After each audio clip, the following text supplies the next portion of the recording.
In this video, we're going to cover what Qbot is, how it works, if it's value for money, and when to use it. So let's get started. What is Qbot? Qbot is an overly complicated ride reservation and fast-tracked hybrid system with several different tiers at Legoland Windsor in the UK. You know, if you can't sum it up in a single sentence easily, it is confusing, and the need for a video like this. It took us some time to get our heads around it. Think of the lower tiers as more of a queue reservation system, while think of the upper tier as a fast track or fast pass system. Clear as mud, eh? Let's say a queue is an hour long. If you use a Qbot regular, then a virtual U will be put at the back of that hour-long queue. Here the virtual U has been added into the queue. It will move along the queue as if you were physically there.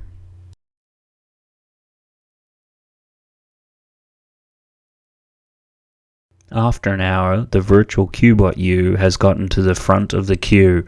Your countdown on your Qbot device will be 0. At this point, you go to the Qbot gate and the attendant will check your device. They will then let you into the queue. With Qbot Express, if the line was an hour long, then you'd start the queue at half that time, so the virtual U is placed in at 30 minutes. When 30 minutes goes past, you can then join the Qbot queue. The attendant will check your device as before. At this point, you can start your device on the next ride queue that you'd like to join. With Qbot Ultimate, you don't have to wait at all and can join the Qbot queue immediately.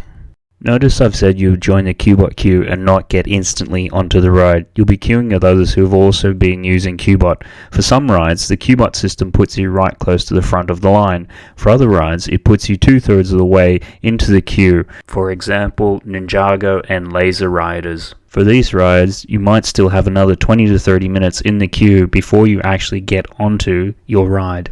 Then it gets further complicated as not all rides are included in the system, which you really don't find out until after you've purchased your Qbot and tried to use it. Then you start seeing all the restrictions and you can feel a little cheated by it. They really need to print a table showing what is and isn't included. It really isn't transparent. It isn't cheap either. At the time of this video, June 2019, the regular Qbot is £25 per person, Qbot Express is £40 per person, and Qbot Ultimate is £90 per person. This is on top of all the entrance fees. So a family of 4 on Qbot Ultimate is going to be the better part of an additional £400. The Lego Ninjago ride isn't included and you'll have to buy that separately, which can definitely be worthwhile on busy days, but it still adds additional to the cost. A new ride like the Haunted House Monster Party is only included on Qbot Ultimate. Click the link on the video to watch our review of the Monster Party Haunted House at Legoland Windsor. The other annoying thing is you might wait your hour and then go to the ride only to find it's down for technical reasons. So in essence, you've just wasted an hour in your virtual queue. If you can find a staff member, they may give you a one-off pass to compensate. Then you have to keep checking back to see when the ride is open again. You can either get the Qbot fob in the park or use the website on your phone. Having it on your phone can be a little more handy, but obviously means you're draining the battery on your phone faster. Also note that if you're staying at the Legoland Resort Hotel, they only have limited fobs.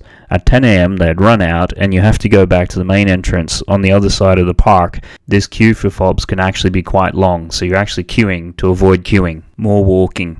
You might be looking at your next ride to book and go for slightly shorter queue times. However, that next short queue, the ride might actually be a fair way from your current location and you've got to do more walking to get around to it. This means you might spend a lot of time crisscrossing the park and doubling back on yourselves. Whereas if you didn't have Qbot, you might do the rides in a more sequential manner as you're walking around and just seeing them as they come along. When would you use it? Over the years, we've been to the park at different times of the year. If you go on a weekend or school holidays, between May and September, you'll probably really need it. During the colder months and weekdays when kids are at school, we've generally found the wait times are not very long and we haven't needed a Qbot. Overall, is it worth it? If it is a busy warm day and you want to do lots of rides and maximize your time, definitely think it's worth it. If you're going to the park for multiple days, probably just get it for one day or so and do the other days as normal and seeing more of the shows. If you're really into rides and want to make the most of your time, I'd recommend the Qbot Ultimate. Otherwise, I think the regular or express Qbot works well and sits at a reasonable price point. Be warned, however, once kids start experiencing queue jumping, they may never want to go back and wait in lines again. Thanks for watching. Click like and subscribe to the channel to be notified when new videos are released. Here are some other videos which you might like to also check out.